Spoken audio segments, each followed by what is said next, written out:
Les gars, j'espère que vous allez bien. Aujourd'hui, on se retrouve pour une vidéo où on va faire une tier list des niches existantes en OFM. J'ai mis toutes les niches parce que sinon, ça serait interminable. Et je vous ai vraiment mis qui est vu principalement, qui est vraiment intéressant et ce qui pue littéralement la merde. Évidemment, vous expliquer aussi pourquoi ça pue la merde. On va vraiment aller chercher à développer chaque niche que je vais vous présenter pour aller voir tous les inconvénients et tout ce qui est bien aussi.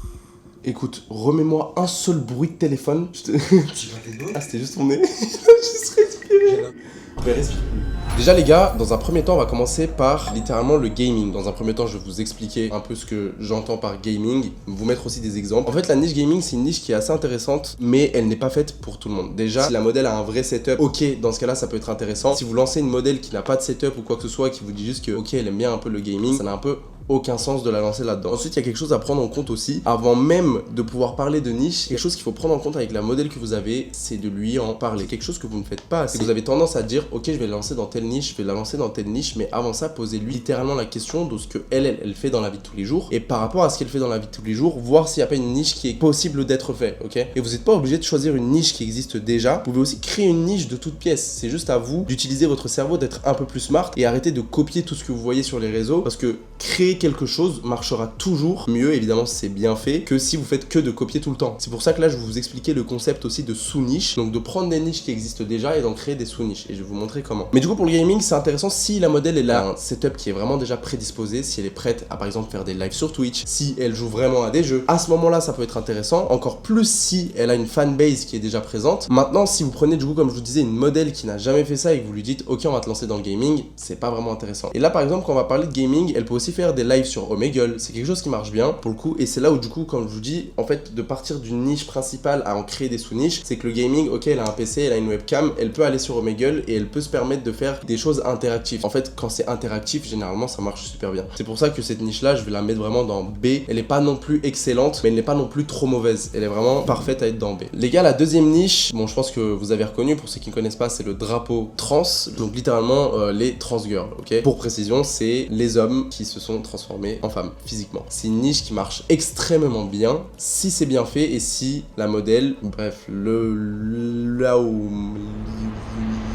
c'est donc ça que font nos influx là. Présente très bien à la caméra, fait des reels de qualité et évidemment les reels précisent qu'elle vient de cette niche là, sinon ça n'a pas de sens. Et dans un second temps, ça marche super bien sur les plateformes comme Twitter et Reddit. Par exemple sur Reddit, je prends l'exemple de Reddit, vous avez les r/, si vous mettez genre r/transgirl ou r/femboy ou des choses comme ça et vous commencez à spam du contenu là-dessus, en fait ce qui est intéressant c'est que votre client de base recherche, donc vous allez directement tomber dans sa recherche et c'est là où c'est intéressant et c'est là où ça fonctionne, on est bien d'accord. Donc c'est pour ça que cette niche là je la mets en A. Alors si vous le faites bien c'est une S tier, faut vraiment être genre le meilleur du marché, mais par contre c'est en A parce que pour le coup c'est une niche qui fonctionne super bien, mais comme je disais c'est vraiment sur les autres plateformes plutôt que Instagram. Ici je vous ai mis plein d'humains différents, mais en fait c'est les ethnies. Quand je parle d'ethnie, pour vous faire une ordre d'idée, moi j'ai une de mes modèles, une de mes meilleures modèles d'ailleurs, qui est asiatique. Elle n'habite pas du tout aux USA, et par contre physiquement elle ressemble vraiment à une meuf qui vient des States, et beaucoup d'agences font ça. Beaucoup d'agences prennent des modèles asiatiques et font genre elles sont aux States. Il faut savoir que les Asiates plaient de ouf au State. Donc c'est vrai que quand je mets ethnie, je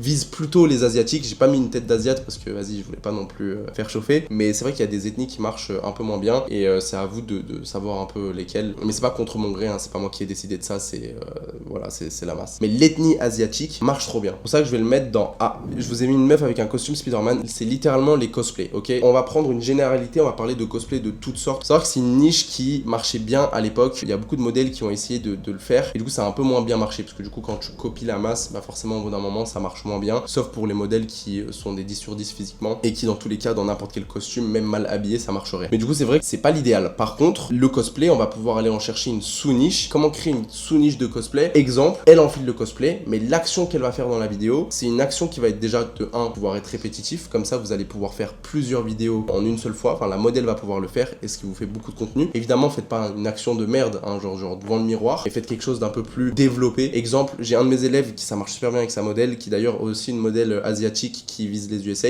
Par exemple, elle prend des canettes de Monster et elle les écrase avec ses cuisses. Ça marche extrêmement bien. Elle a un peu le style gothique, etc. Mais du coup, c'est un peu le cosplay de meuf gothique. Enfin, c'est son style vestimentaire, entre guillemets. Mais c'est pour vous dire, genre, quel type de vidéo est-ce que vous pouvez créer et en faire une sous-niche. Genre, il y a des meufs, par exemple, elles vont mettre des cosplays. Et je sais qu'il y a beaucoup de vidéos et ça marche super bien, où elles écrasent des doudous sur des tables en verre. Enfin, c'est assez poussé. Mais par contre, ça marche. Et ça marche extrêmement bien. Donc, faut prendre ça en compte aussi. C'est pour ça que je vais le mettre en en A, parce que si c'est bien fait et s'il y a une bonne sous-niche, je vous assure que ça marchera super bien. Là, on va commencer à rentrer dans une catégorie qui est super intéressante, mais c'est les micro-trottoirs. Les micro-trottoirs, les gars, c'est littéralement du putain de S-tier. Je le mets directement tout en haut, tout simplement parce qu'il y a de l'interaction, ça discute et vous avez littéralement du contenu à l'infini. Vous vous rendez pas compte à quel point est-ce que vous pouvez sortir du contenu de qualité avec des micro-trottoirs. La seule problématique, c'est que va falloir convaincre la modèle qui est en face de vous d'aller faire des micro-trottoirs, mais si elle accepte de le faire et de donner de l'interactivité par rapport à ça, je vous assure que ça marche extrêmement bien. C'est surtité, surtout aux USA, c'est quelque chose qui est fou. Et en plus de ça, vous pouvez faire tellement de concepts dans la rue, genre aller voir des personnes, leur poser des questions, faire des choses, genre des bisous sur la joue ou des kiss me or slap me, bref, des choses qui font que ça met en avant la modèle et ça marche juste extrêmement bien, les gars. Micro-trottoir, S-tier, si vous arrivez à convaincre une modèle de le faire, s'il est ok d'aller faire ça pour aller faire des gros résultats, c'est magnifique. Le yoga, c'est en C, ça pue la merde. Il y a littéralement tout le monde qui essaye de lancer leur modèle dans le yoga, tout simplement parce que déjà, quand vous allez demander à une modèle qu'est-ce qu'elle fait dans la vie de tous les jours, elle va sûrement vous dire qu'elle fait du pilates ou du yoga, comme 98% des modèles, et sachez que c'est pas l'idéal. Déjà, le type de contenu que vous allez faire est pas fou, et des sous-niches de yoga, il n'y a pas forcément beaucoup d'idées, et les autres idées que vous allez aller chercher, je prends un exemple qui est assez connu, mais c'est les meufs qui mettent un plug qui fait de la lumière. C'est trop explicite, ok? C'est beaucoup trop explicite, et vous êtes même pas sûr de marcher, ça affiche. Elle peut se sentir hyper cringée aussi, la modèle que vous avez en face de vous, de faire ça, ce type de contenu. Donc c'est vraiment quelque chose que je conseille pas, et même au niveau de la qualité du contenu, enfin, c'est quelque chose qui marche de moins en moins sur les réseaux. Donc là, c'est pas parce qu'elle est stretch que ça veut dire qu'elle va marcher sur les réseaux, on est d'accord. Ensuite, on a les gym girls. Gym girl, pareil, je le mets dans C, tout simplement parce que ça dépend la gym girl que vous avez en fait. Si c'est une 10 sur 10, évidemment que ça marchera. Ça revient en même un peu pour le yoga. Mais par contre, le type de contenu que vous allez faire à la salle, à part des squats où elle se baisse de ouf, vous allez quand même rester hyper limité par rapport à ça. À part si vous faites un mélange de micro-trottoir, salle de sport, là, vous êtes juste des goats, mais la modèle va du coup s'afficher dans la salle de sport où elle va, quoi. Donc en fait, il y a toujours une contrepartie qui fait que la modèle ne le fera pas. Je vous assure que les modèles que vous allez recruter ne feront pas ce type de contenu parce qu'elles ne sont pas à l'aise, elles ne veulent pas faire de choses cringe, on est bien d'accord. Par contre, les top modèles qui font vraiment beaucoup d'argent, et c'est pour ça qu'elles font beaucoup d'argent, elles s'en foutent, elles le feront. Donc comme on part du principe que votre modèle ne le fera pas de bonne qualité, c'est du C, mais évidemment, si tout est bien fait, tout peut être en A ou en S tier. Pourquoi je vous ai mis cette modèle là? Tout simplement pour son visage, c'est littéralement une baby face. L'intérêt de ça, qui déjà part directement en S tier, c'est vous arrivez à recruter une modèle qui a un baby face. Les gars, c'est littéralement le type de contenu qui marche le mieux sans faire beaucoup d'efforts. Tout simplement parce que son visage est enfantin. Elle fait genre la meuf qui vient d'avoir 18 ans. Donc forcément, les clients que vous avez en face, ça va être des personnes intéressées par les personnes qui ont look.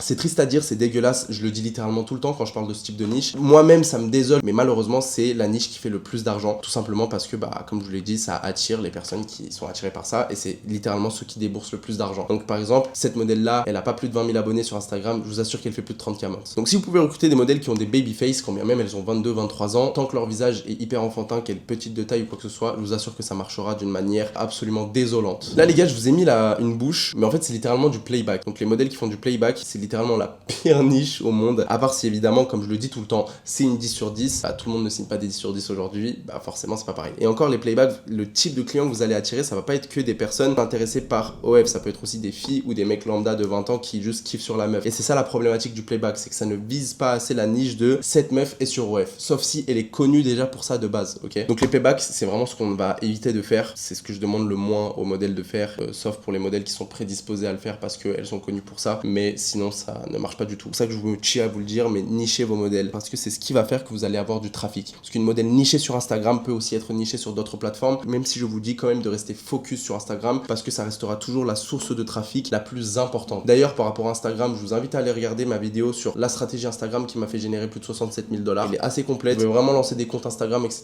par rapport à cette vidéo. Après, il y a beaucoup de choses qui ont changé par rapport à cette vidéo parce que le business évolue. La vidéo, elle est sortie il y a déjà quelques mois. Ça reste quand même assez intéressant. Vous avez des bonnes bases dedans. D'ailleurs, par rapport à ça, je vous ferai sûrement une V2 ou si vous voulez quelque chose de beaucoup plus complet, je vous invite à regarder dans la description. Vous avez accès à mon Whoop qui, je vous le précise, est un écosystème qui se met à jour littéralement toutes les semaines, des nouvelles vidéos par rapport au choix que vous allez demander sur Instagram. C'est des vidéos qui vont être update, des vidéos qui vont être tournées littéralement tout le temps. Donc c'est ça qui est génial. Il y a déjà une vingtaine de vidéos qui sont prêtes. Tout le monde est globalement super satisfait. Les personnes de l'accompagnement one-one qui l'ont eu en early access sont hyper satisfaites aussi. Donc si tu veux lancer ton agence OFM et aller faire des gros résultats, je t'invite à rejoindre notre groupe. C'est avec plaisir de te voir rejoindre notre académie. Et sur ce, j'espère que vous avez kiffé la vidéo et on se retrouve pour une prochaine vidéo très bientôt. C'était Souf.